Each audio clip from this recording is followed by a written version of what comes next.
নমস্কার বন্ধুরা, মিষ্টি পৌলমী ব্লগে তোমাদের সকলকে স্বাগত জানিয়ে আবারও একটি নতুন ব্লগ নিয়ে আমি তোমাদের সামনে চলে এসেছি। আশা করছি তোমরা সকলেই খুব ভালো আছো, আমিও খুব ভালো আছি।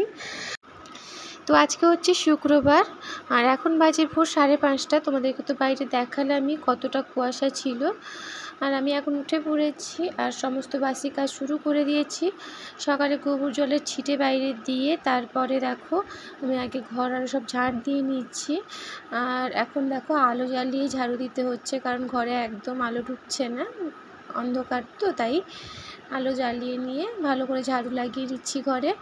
আর তারপরে সমস্ত কাজ টুকটুক করে সেরে নেব।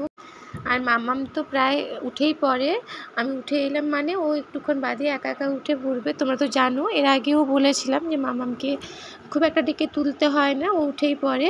আর এখন আমি ঝাড়ু লাগানোর পরে তারপরে বাইরের সিঁড়িতে আরও জল দিয়ে নিচ্ছি। তারপরে বাইরে একটু ঝাড়ু লাগিয়ে দেব, তারপরে এই মাম্মামকে রেডি করতে যাব। সকাল থেকে উঠেই কিন্তু আমি অনেকটাই কাজ শেষ করে ফেলেছি, আর অল্প কিছু কাজ আছে যেটা শেষ করলেই আমার কাজ শেষ। এই তো ঝাড়ু লাগিয়ে নিলাম বাইরে, ঝাড়টা ভালো করে দিয়ে নিচ্ছি। ওই আগের দিনে একটু হাওয়া হয়েছিল তো পাতা আরও ভরেছিল, মানে সকালবেলা দেখি যে সামনে অনেক পাতা আরও ভরেছে, তো ভালো করে ঝাড় দিয়ে নিলাম।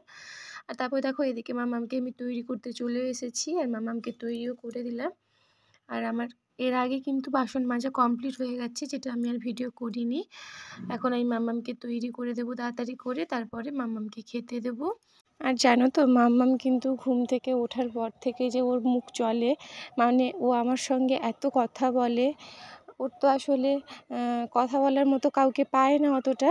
ঘরে ওই দাদু আছে, ঠাম্মি আছে, ঠাম্মির সঙ্গে অল্প অল্প কথা বলে, ঠাম্মির সঙ্গে আর দাদুর সঙ্গে। তবে ওর যত কথা যেন মায়ের সঙ্গেই বেশি বলে।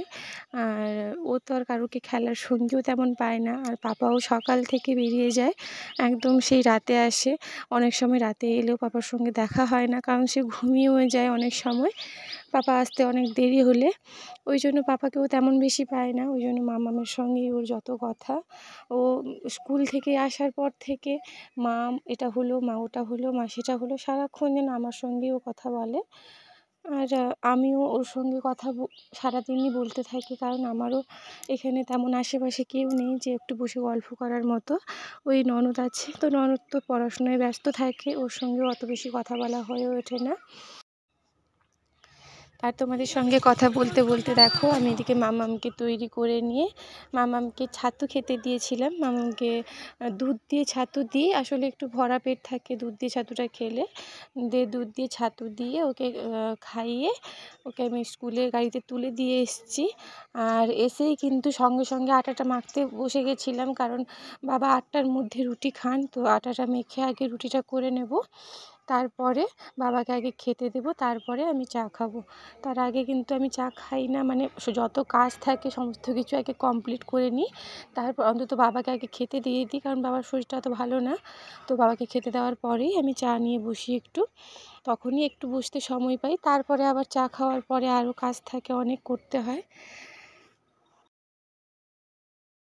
আর কি বলো তো, উনানে রান্না করতে ভালো লাগে, তবে কিন্তু গরমকাল এলে একটু কষ্ট হয়। গরমকালে যেহেতু প্রচণ্ড গরম থাকে, তো উনানের পাশে বসা যায় না অনেকক্ষণ ধরে। তাই জন্য আমি গরমকালে সবসময় চেষ্টা করি যে একটু সকাল সকাল রান্নাটা করে নিতে, মানে খুব একটা দেরি করি না, যাতে রোদের তেজটা কম থাকে, ওই জন্য। তাই জন্য সকাল সকাল রান্নাটা করে নিলে কী হয়, খুব গরমটাও কম লাগে, ওই জন্য গরমকালে আমি তাড়াতাড়ি রান্না করে নিই। আর এখন দেখো বাবাকে আরও খেতে দিয়ে আমার চা বিস্কিট খাওয়া কমপ্লিট। আর এখন আমি একটু গ্যাসের ওভেনগুলো ভালো করে সব মেজে নিচ্ছি, তারপরে গ্যাসের কাছে চারপাশটা একটু পরিষ্কার করে নেব। আর আমি গ্যাসের ওভেনের চারপাশটা আরও ভালো করে ক্লিন করে নেওয়ার পরে সিঙ্কটা ভালো করে মেজে নেব, তারপরে ওটার চারপাশেও একটু শুকনো কাপড় দিয়ে মুছিয়ে নেব। আর কি আমি আসলে প্রথম থেকেই ঘরের সমস্ত কাজ গুছিয়ে করতে ভালোবাসি, আর কোনো কাজ ফেলে রাখি না। সারাদিন যতই কাজ থাকুক না কেন আমি সমস্ত কাজ গুছিয়ে করার চেষ্টা করি, একটু একটা কাজ ফেলে রেখে অন্য কাজে চলে যাই না, সমস্ত কাজ আগে কমপ্লিট করি, তারপরে আমি অন্য কাজে যাই। ঘরের কাজকর্ম আমি সবসময় ভালোবেসেই করার চেষ্টা করি। আসলে ভালোবেসে করলে তখন কষ্টটা কষ্ট বলে মনে হয় না। কিন্তু তুমি যদি ভালোবেসে না করো তাহলে দেখবে কাজগুলো অনেকটা বিরক্তিকর মনে হবে। আর কাজ করতেও ভীষণ কষ্ট লাগবে। তাই অবশ্যই সংসারের কাজগুলোকে ভালোবেসে করা উচিত। আমি চেষ্টা করি সবসময় পুরো ঘরটাকে পরিষ্কার পরিচ্ছন্ন করে রাখার। কারণ সমস্ত ঘর পরিষ্কার পরিচ্ছন্ন থাকলে নিজের মনটাও ভালো লাগে পরিষ্কার পরিচ্ছন্ন ঘরে থাকতে। আর এর মধ্যেই দেখো মামাম কিন্তু স্কুল থেকে চলেও এসেছে। তারপরে কিন্তু মামামকে আমি একটু খেতে দিয়েছি। ওই কুকিজ দিয়েছিলাম আর ঝুরি ভাজা দিয়েছিলাম। ও খাচ্ছিল, তারপরে ওকে খেতে দিয়ে আমি রান্নার কাছে চলে এসেছি। এদিকে আমি রান্না বসিয়েও দিয়েছি। আর বাবার জন্য তো প্রতিদিন আলাদা করে রান্না হয়। ওই যে বাবার জন্য জিরা ঝোল রান্না করলাম।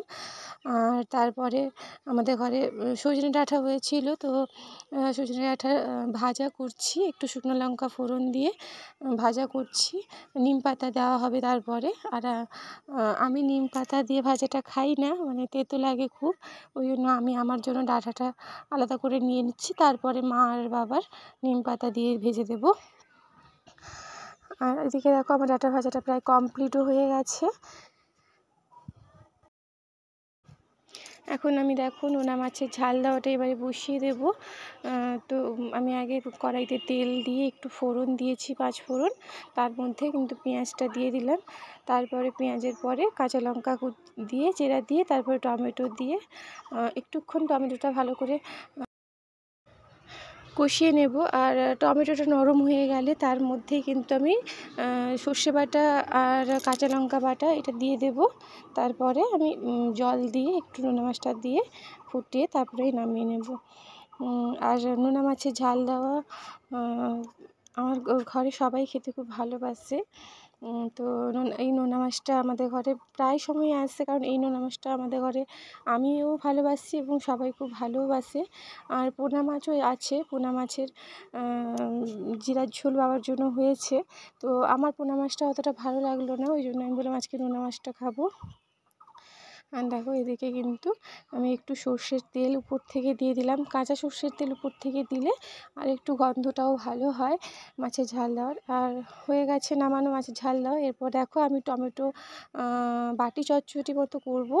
ওই শুধু টমেটোই করব, কিন্তু ভালোই লাগে টমেটোকে একটু ফোড়ন দিয়েছিলাম, সর্ষে ফোড়ন কড়াইতে দিয়ে সর্ষে আর শুকনো লঙ্কা ফোড়ন দিয়েছিলাম। তারপরে শুকনো লঙ্কা সর্ষে ফোড়ন দেওয়ার পরে এই টমেটো দিয়ে দিয়েছিলাম ওর মধ্যে। আর টমেটোর মধ্যে লবণ দিয়েছি, লঙ্কা কাঁচা লঙ্কা শুকনো লঙ্কা বাটা দিয়েছিলাম আর সর্ষে বাটা দিয়েছিলাম। তারপরেই কিন্তু ওকে আমি হালকা একদম কম আগুনেই কিন্তু এটাকে করতে হবে। কম আঁচে এটাকে আস্তে আস্তে করে একটু পোড়া পোড়া টাইপের করতে হবে। কিন্তু এই টমেটো পোড়াটা কিন্তু খুবই সুন্দর খেতে লাগে। আর টমেটো যদি খুব একটা টক না হয় তাহলে ওর মধ্যে তোমরা চাইলে কিন্তু একটু আমশির দিতেই পারো। দিলে একটু আমশির জল দিলে কি হয়, ওটা একটু টকটা ব্যালেন্স হয়, কিন্তু খেতে খুব ভালোই লাগে। আর ওদিকে আমার টমেটো পোড়াটা হয়ে গেছে কমপ্লিট।